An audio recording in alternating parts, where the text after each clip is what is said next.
Welcome to RTV. నేను మీ గయాజ్ని. రెండు తెలుగు రాష్ట్రాల్లో కోవా బన్ వివాదం ఇంకా కొనసాగుతూనే ఉంది. ఈ నేపథ్యంలోనే మళ్ళీ కర్నూలుకు చెందిన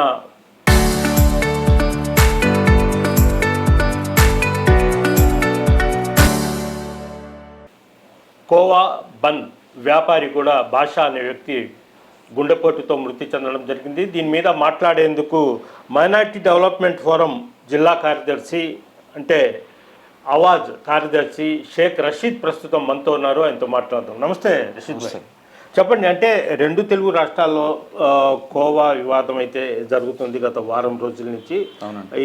ఎలా జరిగింది అంటే అనేది మొత్తం మీకు తెలుసుండొచ్చు. అయితే తాజాగా నిన్న కర్నూలుకు చెందిన కోవా బన్ వ్యాపారి అంటే బల్క్ తయారు చేస్తారు, ఒక్కసారిగా అతను గుండెపోటుతో మృతి చెందడం. ఈ వివాదం అంటే వ్యాపారాలు లేక చనిపోయారు, ఆయనకి 2 కుమార్తెలు అంటున్నారు. దాన్ని ఎలా చూస్తారు మీరు?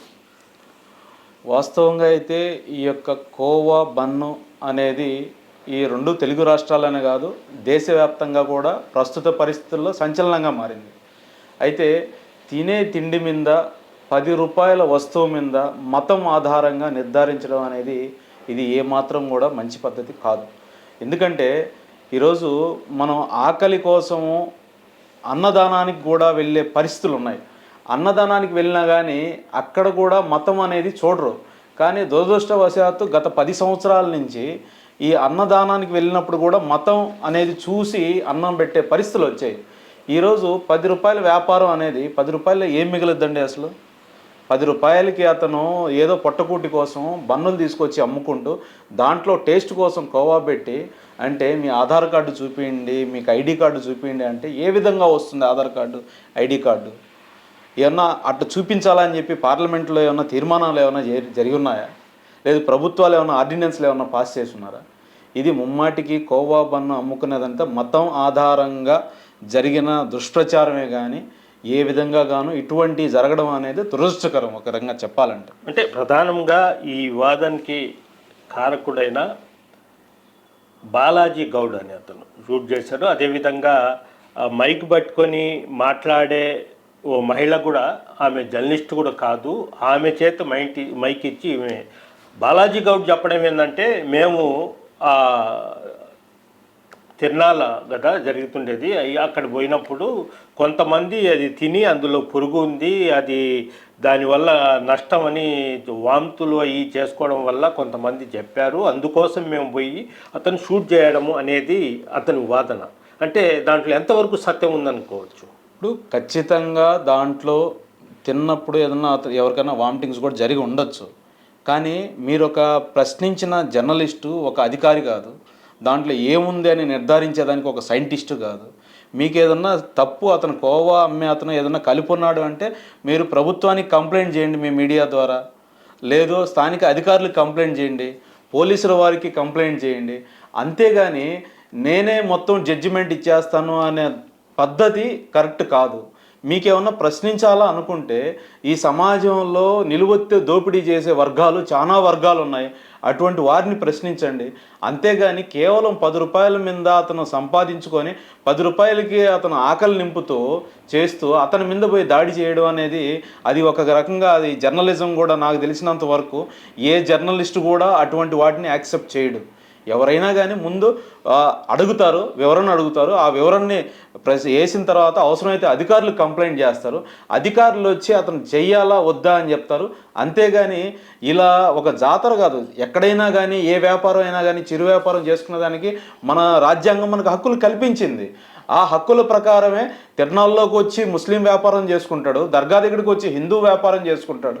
అదే ఇందాక చెప్పినట్టు దురదృష్టవశాత్తు ఏంటంటే గత 10 సంవత్సరాల నుంచి విభజన కోణాలు అనేది మన దేశంలో ఎక్కువైనాయి. దానికి వివిధ వర్గాలు కూడా తోడవుతున్నాయి. ఆ వర్గాల్లో ఒక వర్గమే వచ్చి ఈ మస్కా జర్నలిజం అని చెప్పాలి. అంతవరకు మాత్రం నేను ఖచ్చితంగా అయితే చెప్పగలను. అంటే అది హిందువుల జాతర, అన్యమతస్థులు రాకూడదు, అదేవిధంగా అన్యమతస్థులు వ్యాపారాలు చేయకూడదు అనేది కొంతమంది అయితే హిందూ మతవాదులు అయితే చెప్తున్నారు. దాన్ని ఏమంటారు? అది ముమ్మాటికి తప్పది. మన భారత రాజ్యాంగంలో ఎక్కడ కూడా అటువంటి అధికారులు కానీ అటువంటి నిర్ణయాలు కానీ రాజ్యాంగంలో చేయలేదు. అందువల్ల ఏంటంటే ఇప్పుడు ఉదాహరణకి మన నెల్లూరు బారా షహీద్ దర్గాలోనే చూసుకుంటే ఇక్కడ బారా షహీద్ దర్గా అనేది రొట్టెల పండుగ అని ప్రసిద్ధి, కానీ ప్రపంచవ్యాప్తంగా ప్రసిద్ధి. ఎన్నో దేశ విదేశాల నుంచి వస్తుంటారు, బయట రాష్ట్రాల నుంచి వస్తుంటారు. ఎక్కడా కూడా హిందువులు వ్యాపారం చేసుకుంటున్నారు, ఇక్కడ ముస్లింలే చేయాలని చెప్పి ఏ రోజు మనం చెప్పలేదు కదా. ఏ రోజు కూడా రొట్టెలు ఇలానే పట్టుకోవాలి వీళ్ళే పట్టుకోవాలని లేదు. మనం సర్వమత సమ్మేళనం మాత్రమే మన భారత రాజ్యాంగం ఏదైతే లౌకికత్వం ఇచ్చిందో దానికి కట్టుబడి మాత్రమే మన దేశం ఉండాలి. దేశంలో ఉండే మనుషులు కూడా రాజ్యాంగ విలువలకు కట్టుబడి ఉండాలి, ప్రభుత్వాలు కూడా ఆ విధంగా ఉండాలి. కానీ దురదృష్టవశాత్తు గత 14 సంవత్సరాల నుంచి ఈ విధంగా జరగట్లేదు. 2014 నుంచి కూడా 2014లో ఒక వ్యక్తి ఉత్తరప్రదేశ్లో గొడ్డు మాంసం తీసుకెళ్తున్నాడని చెప్పి రాళ్లతో కొట్టి చంపిన సందర్భం చూసాం. అక్కడి నుంచి మొదలైతే కంటిన్యూషన్గా తినే తిండి మీద దాడి జరుగుతుంది, చదువుకునే చదువు మీద దాడి జరుగుతుంది, కట్టుకునే బట్ట మీద దాడి జరుగుతుంది. అయితే ఒక అదృష్టం ఏంటంటే ఇటువంటి సంఘటనలు జరిగినప్పుడు మిగతా సోదరులందరూ కూడా ఎవరైతే ముస్లింలకి లేదా సెక్యులర్ వాదులుగా ఉండే సోదరులు వీళ్ళందరూ కూడా మద్దతు ఇచ్చి వీళ్ళందరికీ సపోర్ట్గా నిలబడుతున్నారు. ఆ సంఘటన వలి విషయంలో కూడా జరిగింది. ఎందుకంటే ఎంతోమంది అసలు వాళ్ళు ఇంతవరకు పేర్లు వినని వాళ్ళు కూడా యూట్యూబ్లోకి వచ్చి స్వచ్ఛందంగా వాయిస్లు ఇచ్చి మేము 10 రూపాయలు కోవా బన్ను తిన్నాము, మా పాలతోనే ఇతను కోవా తయారు చేశాడు, మా పాలతోనే బ్రెడ్లు తయారు చేశారు అని చెప్పి చాలామంది స్వచ్ఛందంగా వచ్చి వాళ్ళకు ముందు ఉంటున్నారు. ఎవరో ఎందుకు, ఉదాహరణకు మన విద్యాశాఖ మంత్రి గారు కూడా నేను త్వరలో వచ్చి ఒలి గారి కోవా బన్ను తింటాను అని చెప్పారు. అంతవరకు సంతోషకరం. ఇటువంటి వాటిని మనం ఆకలికి ముడిపెట్టే చూడాలి, కానీ పీల్చే గాలికి కానివ్వండి, తినే తిండికి కానివ్వండి, కట్టుకునే బట్టకు కానివ్వండి మతము కులం ఆధారం చూడకూడదు అనేది మా యొక్క ఇది.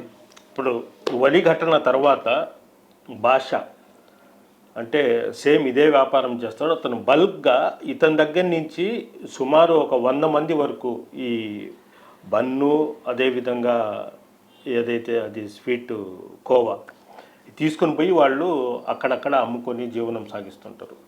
నిన్న ఈ ఘటన 2 తెలుగు రాష్ట్రాల్లో జరిగిన తర్వాత భాష ఒక్కసారిగా ఈ 4-5 రోజుల నుంచి అసలు పూర్తిగా అతని వ్యాపారమే బంద్ అయిపోయిందంట. కుమార్తె పెళ్లి పెట్టుకొని ఉన్నాడు, ఒక్కసారిగా హాస్టోకి వచ్చి చనిపోయాడు. అలాంటి ఆ కుటుంబాన్ని ప్రభుత్వాలు ఎలాంటి సహాయ సహకారాలు అందించాలని మీ ఆవాజ్ పార్టీ నుంచి మీరు కోరుతారు? ఖచ్చితంగా అయితే భాషా గారి కుటుంబానికి ప్రభుత్వం నుంచి సహాయ సహకారాలు అందించాల్సిన అవసరం ఉంది. ఎందుకంటే కోవా బన్నులు వ్యాపారం మొత్తం కూడా ఎక్కడైతే ఎక్కువగా తిరణాళ్ళు, దర్గాలు, సొందళ్ళు ఇట్లాంటివి జరుగుతూ ఉంటాయో అటువంటి దగ్గర వెళ్ళి వ్యాపారాలు చేసుకునే వాళ్ళు వలీ లాంటి వాళ్ళకి సహాయ సహకారాలు అందించేవాళ్ళు భాషా గారు నాకు వచ్చిన సమాచారం ప్రకారం దాదాపు ఒక 5 లక్షల రూపాయల సరుకు ఈ మహాశివరాత్రి, ఈ మేడారం జాతర ఇవన్నీ ఉన్నాయి, ఆ సందర్భంగా ఈ బన్నులన్నీ తయారు చేసి తన కూతురు పెళ్లికి దాచుకున్న డబ్బుని కూడా పెట్టుబడిగా పెట్టి ఆ పెట్టిన పెట్టుబడి మళ్ళీ వెనక్కి తిరిగి రాకపోవడం వల్ల చాలా మనస్తాపానికి గురయ్యి నిన్న రాత్రి గుండెపోటుతో చనిపోయారు అని చెప్పి మాకు తెలిసిన వార్త. అయితే ఖచ్చితంగా ప్రభుత్వం అయితే ఆదుకోవాలి. వాళ్ళ కుటుంబాలకి ఈరోజు వలీ గారికి ఏ విధంగా అయితే నాగబాబు గారు కానివ్వండి, లోకేష్ గారు కానివ్వండి, మిగతా వాళ్ళందరూ కూడా సపోర్ట్గా నిలుస్తున్నారో అదేవిధంగా ఎవరైతే బన్నులు అమ్ముకునే వాళ్ళు ఉన్నారో, బన్నులు తయారు చేసే వాళ్ళు ఉన్నారో వాళ్ళందరికీ సహాయ సహకారాలు అందించాలి. ప్రభుత్వం పూర్తి బాధ్యత తీసుకొని వాళ్ళ కుటుంబానికి నష్టపరిహారం ఇవ్వడంతో పాటు పెళ్లి బాధ్యతలు కూడా పెళ్లి కూడా ఆగిపోయినట్టు. అవును, ఆ బాధ్యతలు కానివ్వండి లేదా చదువుకుంటుంటే పిల్లకాయలు ఎవరన్నా ఆ బాధ్యతలు కానివ్వండి ప్రభుత్వం భరించాల్సిన అవసరం ఉంది. ఎందుకంటే ఏదో పెద్ద పెద్ద కార్పొరేట్ సంస్థలకి ప్రభుత్వం ఇవ్వడం గొప్ప విషయం కావచ్చు, కానీ ఇటువంటి చిన్న పేద మధ్యతరగతి వారిని ఆదుకోవాల్సిన బాధ్యత ఖచ్చితంగా ప్రభుత్వం ఉంది. ఆవాజ్ మైనారిటీ డెవలప్మెంట్ ఫోరంగా మేము కూడా ఈ విషయాన్ని ప్రభుత్వం దృష్టికి తీసుకెళ్తాం ఖచ్చితంగా. అంటే ఇటీవల కాలంలో చిన్న వస్తువు కానించి 5 స్టార్ హోటల్స్ మొత్తం కల్తీ జరుగుతుంది.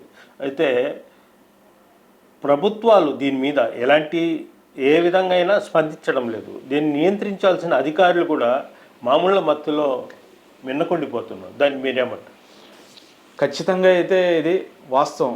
ఏంటంటే 10 రూపాయలు బన్ను కార్డ్ అనేదే కాదు, ఈరోజు 5 స్టార్ కంపెనీస్, ఎంఎన్సి కంపెనీస్ దగ్గర నుంచి కూడా ప్రతి వస్తువు కూడా కల్తీకి గురవుతుంది అనేది ఒక పెద్ద నిదర్శనం. దానికి ఉదాహరణ పెరుగుతున్న క్యాన్సర్ కారకాలు కావచ్చు, పెరుగుతున్న వ్యాధులు కావచ్చు. ఎందుకంటే ఇప్పుడు లేస్ ఉంది, లేస్లో ఏం ఎసెన్స్ వాడతారు? కూల్ డ్రింక్స్లో ఏం ఎసెన్స్ వాడతారు? వీటిలన్నిటికీ విరుగుడు ఎక్కడుంది? ప్రభుత్వాలు కఠినంగా వ్యవహరిస్తేనే దేన్నైనా కానీ నిషేధించేదానికి ప్రయత్నం అనేది ఉంటుంది. కానీ ఈ నిషేధం అనేది అధికారుల మత్తు కావచ్చు, లేదా ప్రభుత్వాలు కొన్ని వాటికి లోబడి కావచ్చు, వాళ్ళు తీసుకోవాల్సిన చర్యలు గట్టిగా తీసుకోవడం లేదు. ఇందువల్ల ఖచ్చితంగా ఇవి పెరుగుతూ ఉన్నాయి. ప్రజలు కూడా అర్థం చేసుకోవాల్సిన అవసరం ఉంది. మనం తినే తిండి స్వచ్ఛమైందా కాదా, ఇది ఎక్కడి నుంచి తయారైంది, ఎన్ని రోజుల ముందు తయారైంది, ఫాస్ట్ ఫుడ్స్ ఎక్కువ పెరుగుతూ ఉన్నాయి. వాటిని ఏ విధంగా అరికట్టాలనే దాని మీద కూడా ప్రజలు అవగాహన చేసుకునే దాంతోపాటు ప్రభుత్వాలు కూడా ఇటువంటి వాటి మీద దృష్టి సారించాలి. దీనికి ఒక ఉదాహరణ, గత 9-10 నెలల ముందు తమిళనాడు ప్రభుత్వం ఒక ప్రత్యేకమైన పటిష్టమైన చర్యలు తీసుకుంది. ఎందుకంటే కలర్ ఎసెన్స్ ఎక్కడ కనిపించినా కానీ మేము వాటిని నిషేధించాము అని చెప్పి పెద్ద ఎత్తున హోటల్స్ మీద కానివ్వండి, చిన్న చిన్న బండ్ల మీద కానివ్వండి, ఖచ్చితమైన నిర్దిష్టమైన వాళ్ళు చర్యలు తీసుకున్నారు. అటువంటి చర్యలు ప్రతి రాష్ట్రంలో కూడా రావాల్సిన అవసరం ఉంది. ప్రతి రాష్ట్రం అని చెప్పేదానికన్నా కూడా కేంద్ర ప్రభుత్వం ఇటువంటి వాటి మీద, కంపెనీల మీద చర్యలు తీసుకుంటే ఖచ్చితంగా ఇటువంటి రావు. కేంద్ర ప్రభుత్వం ఏం చెప్తుంది? ప్లాస్టిక్ని నిషేధించాలా అంటుంది. రాష్ట్ర ప్రభుత్వం ఏం చెప్తుంది? ప్లాస్టిక్ వాడకూడదు, పర్యావరణ రహితంగా ఉండాలా అని చెప్తుంది. మరి ఆ ప్లాస్టిక్ కంపెనీలకి ఎవరు పర్మిషన్లు ఇస్తున్నారు? ప్రభుత్వాలు ఇవ్వకుండా దొంగచాటుగా ఎవరు కూడా తయారు చేయట్లేదు కదా. ఇటువంటి వాటిని ప్రభుత్వమే గట్టిగా ఒక నిర్ణయం తీసుకుంటే, ఆ నిర్ణయాన్ని అమలు చేస్తే ఖచ్చితంగా ప్రజలు దాంట్లో భాగస్వామ్యం అవుతారు. ఇప్పుడు ప్రభుత్వం తీసుకురాకుండా ప్రజలు భాగస్వామ్యం చేయాలంటే ప్రజలు కూడా ఏముందో మాకు దొరుకుతుంది కదా చీప్లో అనే ఉద్దేశంతో ప్రజలు కూడా గమ్ముగా అయిపోతాయి. ఈ గోవా వివాదం కూడా ప్రభుత్వాలు బాధ్యత తీసుకోవాల్సిందంటారా? ఇప్పుడు ఇది తెలంగాణలో జరిగింది, తెలంగాణ ప్రభుత్వం కూడా బాధ్యత తీసుకోవాలి. ఖచ్చితంగా తెలంగాణ ప్రభుత్వం బాధ్యత అంటే కోవా బన్ను అమ్మిన వ్యక్తి గురించి బాధ్యత తీసుకోవడం కాదు. ఇటువంటి సూడో జర్నలిజం ఎక్కడైతే ఉందో, ఇటువంటి సైకో జర్నలిజం ఎక్కడైతే ఉందో అటువంటి వాళ్ళని అరికట్టాల్సిన అవసరం ఉంది. ఎందుకంటే అతను 10 రూపాయలు పొట్టకూటి కోసం మాత్రమే అతను చేసుకున్నాడు. అంతేగాని అతను వేరే ఏదైనా కల్తీ జరిగింది పరిశీలించండి. అది కూడా కోవా బన్నులు ఎక్కడైతే ఉన్నాయో వాటిని కూడా పరిశీలించండి. వాటిలో ఏమైనా తప్పులు ఉంటే వాళ్ళకి చెప్పండి. వాళ్ళకి అవసరం అయితే ట్రేడ్ లైసెన్స్లు ఇవ్వండి, వాళ్ళకి అవసరం అయితే ప్రోత్సాహకాలు ఇవ్వండి. ఎందుకంటే 10 రూపాయలకి ఈరోజు సమోసా కూడా దొరకట్లేదు తినేదానికి. కానీ 10 రూపాయలు 20 రూపాయలు పెట్టి మన రాష్ట్రంలో కోవా బన్నులు ఉన్నాయి. ఉదాహరణకు మనం ఢిల్లీకి వెళ్తే అక్కడ బ్రెడ్ ఆమ్లెట్లు వేస్తారు, రాజస్థాన్కి వెళ్తే జిలేబీలు వేస్తారు. ఇవన్నీ కూడా రోడ్ సైడ్ ఫుడ్లే. ఈ రోడ్ సైడ్ ఫుడ్లకి ఎక్కడ కూడా మనం మతం ఆధారంగా ఎక్కడ చూడలేం మనం. అందువల్ల ఏంటంటే ఖచ్చితంగా ప్రభుత్వాలు కూడా ఇటువంటి సమస్యలు పునరావృతం కాకుండా రాబోయే రోజుల్లో కూడా వాళ్ళకి ఏ విధంగా సహాయం చేస్తే ఇటువంటి సమస్యలు రాకుండా ఉంటాయో ఆ విధంగా సహాయం చేసి పరిష్కార మార్గాలను చూపించాల్సిన అవసరం కూడా 2 తెలుగు రాష్ట్రాల ప్రభుత్వాలపై ఉందని నేను అనుకుంటున్నాను. ఇది పరిస్థితి. కర్నూలు జిల్లాకు చెందిన భాష కూడా కోవా బన్ తయారు చేస్తాడు. అయితే ఈ మహాశివరాత్రి, సారక్క, సమ్మక్క ఈ తిరునాళ్ళలో అంటే ఈ జాతరల్లో కూడా పెద్ద ఎత్తున అమ్మకాలు ప్రతి సంవత్సరం జరుగుతాయి. ఈ సంవత్సరం కూడా అదేవిధంగా జరుగుతున్న ఆశతో కూతురు కోసం, పెళ్లి కోసం దాచిపెట్టుకున్న డబ్బులు మొత్తం పెట్టుబడి పెట్టాడు. అయితే ఈ వివాదం జరిగిన తర్వాత మొత్తం వ్యాపారం మొత్తం కొలాప్స్ అవ్వడం జరిగింది. భారీ ఎత్తున నష్టమైంది. దీంతో ఈ తట్టుకోలేక అతను గుండెపోటుతో నిన్న చనిపోవడం జరిగింది. ఆ కుటుంబాన్ని కూడా ఆదుకోవాలా, ప్రభుత్వం వెంటనే ఆ కుటుంబాన్ని, పిల్లల్ని కూడా ఆదుకోవాలంటూ కూడా ఆవాజ్ నెల్లూరు జిల్లా కార్యదర్శి రషీద్ అయితే డిమాండ్ చేస్తున్నారు. వీడియో ప్రదీప్తో గాజా టీవీ నెల్లూరు నుంచి. Local to global news at your fingertips. మీ చేతిలో ఒక ఆయుధం. Download Raa TV app. Media legend Ravi Prakash is back.